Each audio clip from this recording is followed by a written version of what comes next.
Assalamualaikum warahmatullahi wabarakatuh. Salam sejahtera untuk kita semua. Selamat datang kembali di channel YouTube dan podcast Mentor Keuangan.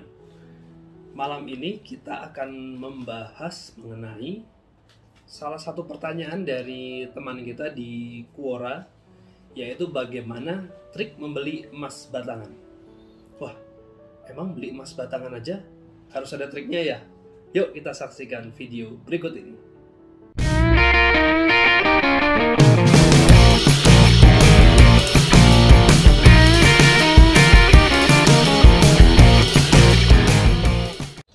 Oke teman-teman, video malam hari ini udah malamnya, kurang lebih jam 9 atau 10 nih. Mentor Keuangan akan coba membahas mengenai salah satu pertanyaan dari teman kita di Quora. Teman-teman juga bisa lihat ya, di Quora ada Mentor Keuangan. Kadang-kadang saya menjawab beberapa pertanyaan dari rekan-rekan di Mentor Keuangan di Quora melalui akun Mentor Keuangan. Nggak detail-detail sih memang, karena saya juga tidak kalau jawab mendetail tuh kadang kita harus lihat case by case, perlu beberapa pendalaman lagi dari pertanyaan tersebut. Jadi jawabannya ya umum-umum aja. Kalau mau lebih detail bisa konsul langsung ya dengan Mentor Keuangan. Oke, kali ini pertanyaan dari teman kita, siapa namanya ini? Taufik. Di jawaban diminta oleh Taufik, bagaimana trik membeli emas batangan? Nah, ini saya jawab sebenarnya di Quora ya. Yang pertama, cari tempat atau toko yang menjual emas batangan. Tentu aja, kalau kita mau membeli emas batangan, tentu cari tempat atau toko yang menjual emas batangan. Ini bisa di toko fisik ya, atau sekarang udah juga banyak yang online ya.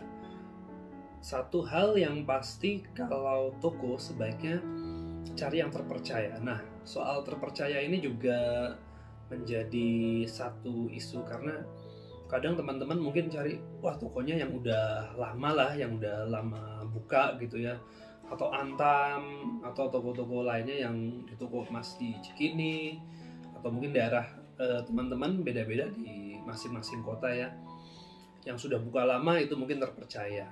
Ya, yang baru juga belum tentu tidak dapat percaya. Intinya tetaplah berhati-hati dalam mencari tempat atau toko yang menjual emas batangan tersebut ya. Kedua, cari yang harganya setara dengan harga pasar saat itu. Beda-beda dikit no problem, karena kadang toko itu punya kebijakan masing-masing sendiri-sendiri ya. Biaya operasionalnya juga berbeda-beda. Ada yang mahal, ada yang murah. Kalau toko online bisa jadi biaya operasionalnya lebih rendah daripada toko fisik, karena tidak harus menyewa lokasi untuk berjualan. Namun jangan salah, kadang toko online pun juga memiliki toko fisik. Jadi intinya harganya jangan terpaut jauh lah ya dengan harga pasar saat itu. Harga pasar saat itu biasanya yang sering jadi acuan adalah harga di Antam ya, di logammulia.com. Ya, kadang ada yang lebih mahal, kadang ada juga yang lebih murah. Well, nggak apa-apa kalau menurut saya. Yang penting jangan terlalu mahal banget gitu ya, atau terlalu murah banget. Nah, kalau terlalu murah banget ini juga jadi masalah. Kadang ada loh di Facebook ya, kalau nggak salah, akun Facebook mana gitu, saya pernah juga bertanya langsung kepada penjualnya, ini kok bisa murah sekali gitu. Kata dia sih, ini lelang dari Pegadaian om gitu. Lelang Pegadaian, padahal setahu saya kalau lelang Pegadaian nggak pernah online, kita harus datang ke Pegadaian setempat yang paling dekat lah dengan rumah kita.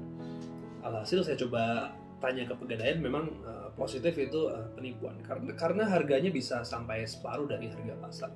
So berhati-hati ya teman-teman, jangan langsung tergiur dengan harga emas yang murah ya. Lalu poin ketiga yang saya jawab ke Taufik adalah cari yang dekat rumah atau ongkir tidak mahal. Nah ini, cari yang dekat rumah supaya kalau ke sana juga nggak jauh-jauh, atau mungkin dekat kantor Anda gitu ya. Atau kalaupun Anda beli di toko online, ongkir tidak mahal. Jadi ya misalnya Anda Anda dari Surabaya gitu ya, cari toko online ya yang di Surabaya aja supaya ongkirnya tidak terlalu mahal. Atau kalaupun memang pilihan Anda ada di Jakarta gitu misalnya ya, belinya kalau bisa beberapa keping sekaligus atau beberapa gram supaya secara gramasi ongkir per gramnya tidak terlalu mahal. Tapi sekali lagi kadang kita terlalu repot ya, terlalu memikirkan misalnya beli 10 gram gitu ya, 10 gram yang ini nih. Nah ini emas antam ya, 10 gram kelihatan nggak? Burem. Nah, cus. Ya nanti bisa dilihat lebih dekat lagi ya. 10 gram. Misalnya saya di Jakarta nih sekarang. 10 gram saya beli taruhlah di Jakarta Pusat ya. Untuk dikirim ke Jakarta Timur. Ongkos kirimnya kalau pakai ekspedisi itu rata-rata sekitar 9 sampai 10 ribu. Taruhlah 10 ribu ya. Berarti per gramnya kena biaya kirim itu 1.000 rupiah. Terus teman-teman, lalu saya pikir wah 1.000 rupiah per gram ini kok mahal gitu ya, jadi saya harus beli 20 gram supaya ongkos kirimnya lebih murah. Tapi emang saya punya uang langsung 20 gram gitu, 20 juta kan nggak juga ya. Jadi sekali lagi memang ini menjadi catatan buat saya, ongkir tidak mahal, tapi lebih baik kembali ke tujuannya, untuk pembelian emasnya seperti apa, untuk apa sih gitu, sehingga ongkir ini tidak jadi penentu yang sangat porsinya tinggi. Ini ongkir bisa jadi penentu sebagai faktor, tapi mungkin tidak terlalu signifikan ya. Kemudian poin selanjutnya yang saya jawab ke Taufik adalah pelayanannya baik. Nah, pelayanan baik ini servis. Emas itu kan barang ya, komoditi ya. Emas 10 gram.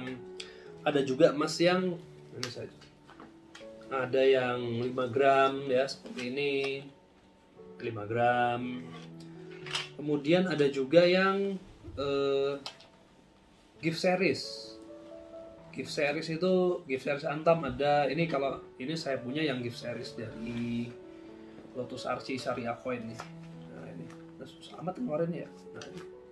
Nah ini per ini setengah graman. Ini juga ya bagus. Nah cuman kembali, emas itu di mana-mana ya sama ya, barangnya sama, emas 24 karat, kalaupun dinar juga yang 22 karat, ada juga dinar yang 24 karat ada. Emas semuanya emas. Kalau Anda beli emas di toko A di Antam, pelayanannya seperti itu. Beli di Emas Raihan, toko emas online, pelayanan seperti itu. Beli di toko emas di Cikini, pelayanannya bagaimana? Kembali, kalau pelayanannya kurang bagus, kurang prima, menurut saya ya agak gimana ya, kita mungkin nggak akan baliklah ke toko dengan pelayanan yang kurang bagus. Kalau pelayanan bagus, again, servis itu menentukan lah. Kalau orangnya ramah, baik, lalu dia menerima buyback dari kita lagi dengan baik, asalkan ada kwitansinya ya. Atau mungkin nggak ada kwitansi, tapi karena dia tahu bahwa kita sering muncul membeli emas dari dia, ya diterima juga. Nah itu salah satu poin penting lagi. Terakhir, jawaban saya ke Taufik adalah sesuaikan dengan tujuan dan kemampuan. Jadi kembali, Anda beli emas yang 10 gram, 5 gram, atau setengah gram, 1 gram, kembali. Untuk apa Anda beli emas itu? Ya, buat tabungan, untuk dana darurat, atau untuk investasi ke dana pendidikan anak, atau dana hari tua. Silakan ditimbang-timbang, bicarakan dengan perencana keuangan Anda ya. Kira-kira saya harus beli yang 1 graman, 5 graman, 10 gram, atau langsung 1 kilo misalnya. 1 kilo sekarang berapa ya? Udah 900 jutaan ya. Mudah-mudahan kita semua diberikan kesempatan supaya memiliki emas 1 kilo semua. Amin. Nah, udah itu aja. Itu jawaban saya di web ya. Jadi mungkin buat Taufik supaya lebih jelas, nanti saya sertakan link video ini ya, bisa dilihat lagi. Dan ada satu statement dari saya nih, masih mending beli emas kemahalan daripada nggak beli emas, karena uangnya bisa jadi malah habis untuk hal-hal yang tidak diperlukan.